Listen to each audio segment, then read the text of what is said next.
गोरखपुर से बड़ी खबर। आंगनवाड़ी कर्मचारी व सहायिका एसोसिएशन उत्तर प्रदेश के बैनर तले अपनी लंबित जायज मांगों को लेकर नगर निगम में धरना प्रदर्शन किया गया। आंगनवाड़ी की प्रदेश अध्यक्ष गीतांजलि मौर्य तथा संचालन जिला कार्य का अध्यक्ष संगीता आर्य व जिला मंत्री पुष्पा शुक्ला के नेतृत्व में धरना प्रदर्शन हुआ। प्रदेश अध्यक्ष गीतांजलि मौर्य ने कहा है कि विभागीय कार्यों को ऑफलाइन से ऑनलाइन कार्य करने की बदलती प्रक्रिया में प्रदेश भर की आंगनवाड़ी कार्यकर्ताओं ने अथक मेहनत करके केवाईसी तथा एफआरएस योजना को सफल बनाने का जी जान से प्रयास किया, किंतु खराब मोबाइल तथा कमजोर नेटवर्क के कारण टीएचआर वितरण के समय एफआरएस जैसे प्रक्रिया को कर पाना नामुमकिन हो रहा है। विभागीय मोबाइल खराब रहने के कारण आंगनबाड़ी ने उच्च कोटि का फोन किस्तों पर लेकर कार्य किया, जिसके कारण कार्यकर्ती कर्ज में है। क्योंकि आंगनबाड़ी कार्यकर्तियों को इस कमर तोड़ महंगाई में केवल 6,000 रुपए मानदेय भारत सरकार और राज्य सरकार दोनों तरफ से मिला के दिया जा रहा है।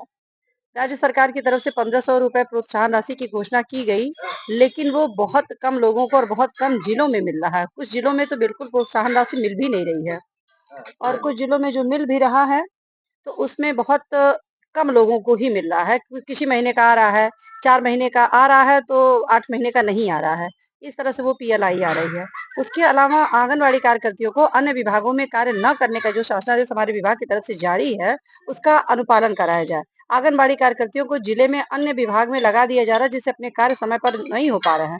जबकि आंगनवाड़ी कार्यकर्तियों को अब सारे कार्य ऑफलाइन से अब ऑनलाइन करना है और उसमें मोबाइल पे वर्क करना है, रातों दिन काम करना पड़ रहा है। वर्जन इतना मोबाइल का खराब है, सबको मोबाइल खरीदना पड़ा। मोबाइल खरीद कर करके सब लोगों ने कार्य किया और पता चला अभी मोबाइल के लिए वो सब आंगनबाड़ी कार्यकर्तियां कर्जे में। एक तो कर्जा है, ऊपर से विभाग का कार्य ना हो पाए, ऊपर से तीसरे विभाग में लगा दिया जाए।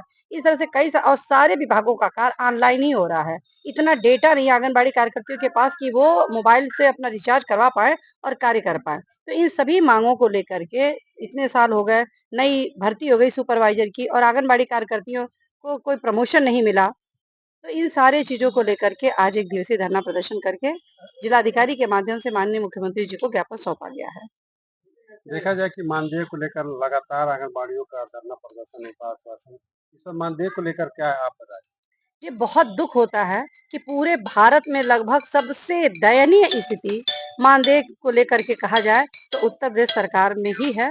उत्तर प्रदेश की आंगनबाड़ी कार्यकर्तियों की बहुत ही दुर्दशा है। मात्र 6,000 रुपए में इस पूरे भारत का सबसे बड़ा संख्या वाला राज्य है और यहाँ पर इतना ज्यादा काम है। हर आंगनबाड़ी लगभग 1,000 1,500 लाभार्थियों का डेटा फीड कर रही है और पारिश्रमिक के रूप में मात्र 6,000 रुपए, जिससे वर्तमान में एक दिन का भरपेट बढ़िया भोजन भी उससे नहीं किया जा सकता कि उस 6,000 में एक आदमी पूरे 30 दिन बढ़िया भोजन कर सके। और भविष्य के लिए संचय कर पाना तो एक सपने की बात है, बिल्कुल कुछ भी संचय नहीं हो सकता। और ऐसी स्थिति में 62 वर्ष उम्र पार कर चुकी आंगनबाड़ी कार्यकर्तियों को सेवा से जबरन पृथक कर दिया जा रहा है। ना कोई पेंशन है, ना कोई ग्रेच्युटी है। तो ये सारी चीजें मिलना चाहिए। बड़ी उम्मीद थी मुख्यमंत्री बनाए जाने पर कि बहुत ही कर्मठी योग्य और बहुत होनहार मुख्यमंत्री है।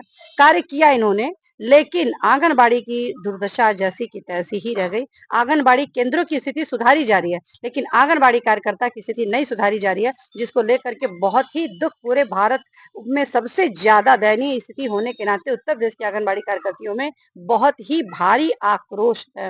आज धरना चला, क्या उच्च अधिकारी कोई पहुंचा तक नहीं? जिलाधिकारी के प्रतिनिधि के रूप में एसडीएम साहब गए थे, एसडीएम सदर, और उन्होंने ज्ञापन लिया है।